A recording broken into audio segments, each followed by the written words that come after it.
আমার এক বন্ধু ছাত্র বয়সে সে বড় মেধাবী ছাত্র ছিল, বক্তৃতার মঞ্চে সে বক্তৃতায় কাঁপিয়ে দিত গোটা সমাজ। কিন্তু সে এই আপনার কর্মজীবনে এসে এক মসজিদের সে ইমাম সাহেব হয়েছে, খতিব। কি হয়েছে কথা বলে? কি হয়েছে? খতিব, মসজিদের ইমাম সাহেব। শুক্রবারে সে খুতবা দেয় প্রতিদিন।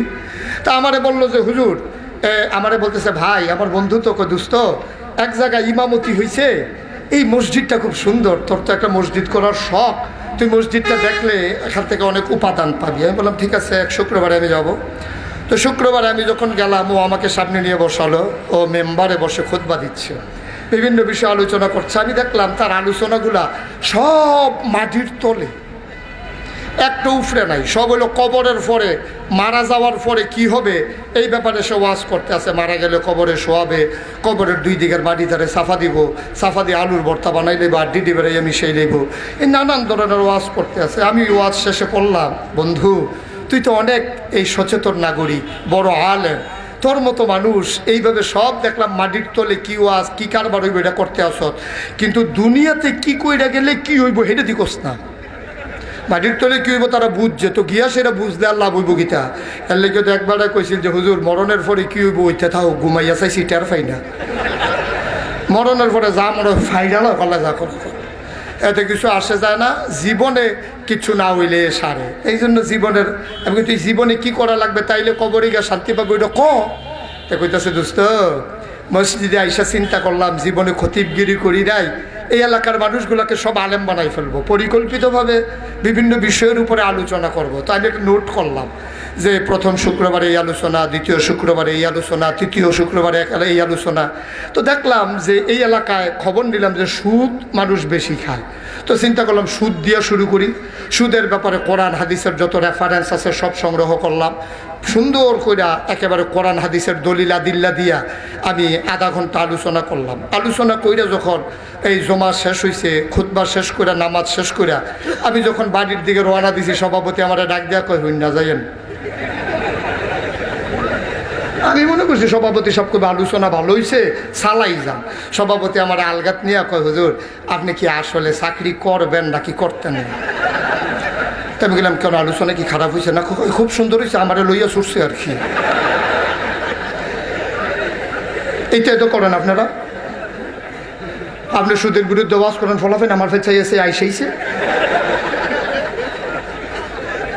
তো আমার দুস্থ কয় তো আমি ওয়াজ করছি আপনার ফের চাই আইসাই কি তো কয়তান কয় আমি বিলে কিতা খাই।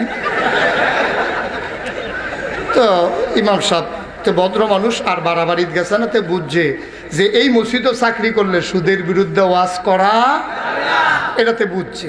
কয় চিন্তা করলাম থাক, সভাপতি নইলে সুদ খায় নইলে না কইলে আমার কি আরও বিষয় আছে না। পরের শুক্রবারে আমি আলোচনা করলাম ঘুষের বিরুদ্ধে। কিসের বিরুদ্ধে? ঘুষের বিরুদ্ধে। ঘুষের বিরুদ্ধে যখন আলোচনা করছি তখন আমার এক দুস্থ এই আরে কি কয় মসজিদের যে সেক্রেটারি, এবার আগে পুলিশও চাকরি করতো। তা আমরা দেশে একটা কথা আছে, চাকরির রাজা পুলিশ, মাছের রাজা ইলিশ, একটা কথা আছে আর কি, সকলে একরকম না, কিছু কিছু লোক এরকম আছে।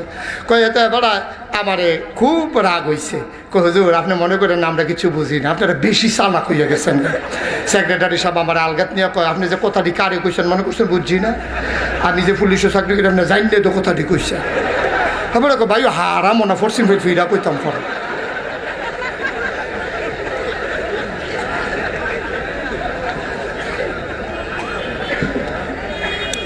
তাইলে ঘুষের বিরুদ্ধে ওয়াজ বন্ধ হয়েছে সেক্রেটারির দরে, সুদের বিরুদ্ধে ওয়াজ বন্ধ হয়েছে সভাপতির। এবার বাকি রয়েছে কয় মদ, মদের বিরুদ্ধে আবার চিন্তা করলাম আচ্ছা এটাতে যেহেতু তারা মসজিদ কমিটির লোক, মদের ভিতরে তো আর কেউ যাইত না, আচ্ছা এইটা দেখি সুইরা মাইটা কইয়া দেখি। কয় এইটা যখন কইছি কেশিয়ার সাহেব আমার এই নামাজের পরে ডাক দিয়া কয় বেতন তারাতে লইয়া লাইয়েন। তারার হয়তো খুশি হয়েছে তো হলে আমার না যা গেছে গেছে, সুতরাং তারাতে বেতন নিয়েন, আমি আর আপনার লগে নাই। বন্ধু অনেক দুঃখে চিন্তা করলাম সুদ ঘুষ মদ এই কথা বইলে এখানে আর ইমামতি করা যাবে না। এখন চিন্তা করলাম ওয়াজ হইব, কিছু কিছু কই আরবিতে লইয়া সুরে বুঝে না। আর বাকিটি যেটি বাংলাতে কই এটি সব দিয়ে মাটির তলে, তারা খুশি কই মরার পরে যা ইচ্ছা তা করেন হুজুর, ঘন ঘন দেন, ফাতলা ফাতলা দেন, এতে কোনো অসুবিধা নেই।